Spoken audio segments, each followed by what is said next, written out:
Right now, it feels like every company has a digital transformation project. Securing the right people to the right technology has moved beyond human capacity. The top 3 obstacles realizing a solid identity program are limited resources. 56% of companies believe their cyber staffing shortfalls put them at risk. Complex environments. 55% of companies rely on manual processes to adjust access. Lack visibility into their data. Less than 50% of companies know who has access to cloud resources, unstructured data, and devices.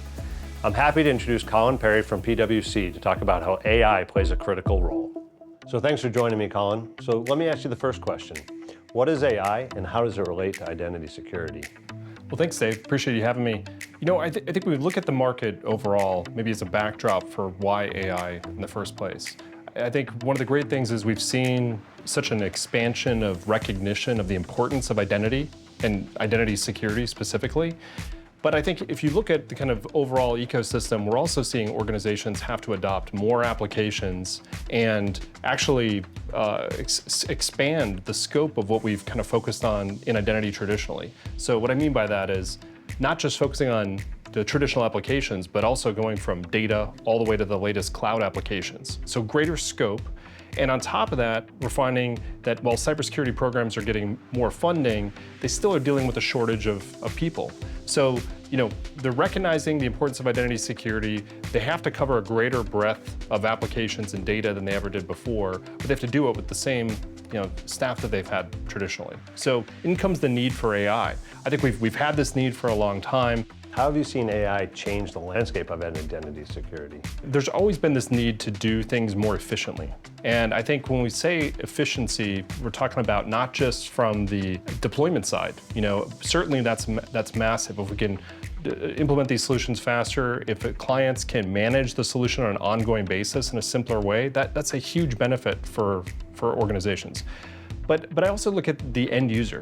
The end user is being asked to do more and more with regard to security, and that end user needs to have a more efficient process for doing it. Better context of what they're looking at, being able to make decisions more quickly. Any compelling use cases that are driving AI down to the identity level that you've seen? One is access certification or access review. It's something we've been doing as an industry for a really long time. I think probably most people would agree that if you manage people, you should be accountable for the access that they have. But the challenge is understanding what does that access really mean. It's always been difficult. We can put great descriptions on that. Of course, that takes a lot of manual effort to generate descriptions. And the reality is there's intelligence, or there's some information that's sitting out there in the ether that we just have to capture and bring and present to that decision maker, that reviewer. So you mentioned the future. What do you see changing in the landscape in the coming years?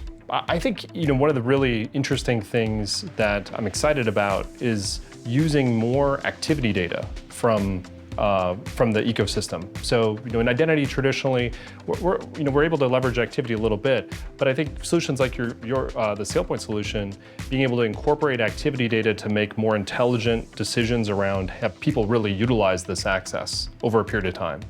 And with that, when we look at seasonality of access, where people are using it periodically from time to time, but maybe on some sort of routine basis, like they need to log in once a month or once a quarter for some specific operation, being able to bring that intelligence into the kind of sphere of visibility as well, so that both the security teams as well as the even individuals, managers can understand and have that context when making decisions. Another big area I think is actually empowering the end user with more context and capabilities as well. So I think wherever we can make the life of the end user simpler, much like they have in their daily consumer life with consumer technology, I think that's so exciting as well. So I think we'll see activity data come into that space. And then I also think kind of the third point I was going to make was on role lifecycle management. So this is another area where with the AI technologies we can do better role mining than we ever have been able to before. SaaS has enabled the ability to mine big data sets, so we can actually have analytics over this data. But then when we get into role lifecycle management, we really need a lot more intelligence. And I think AI is going to be able to bring some interesting use cases into that into that space as well. Really informational. Really appreciate you spending time with us today. Great. Thanks so much for having me.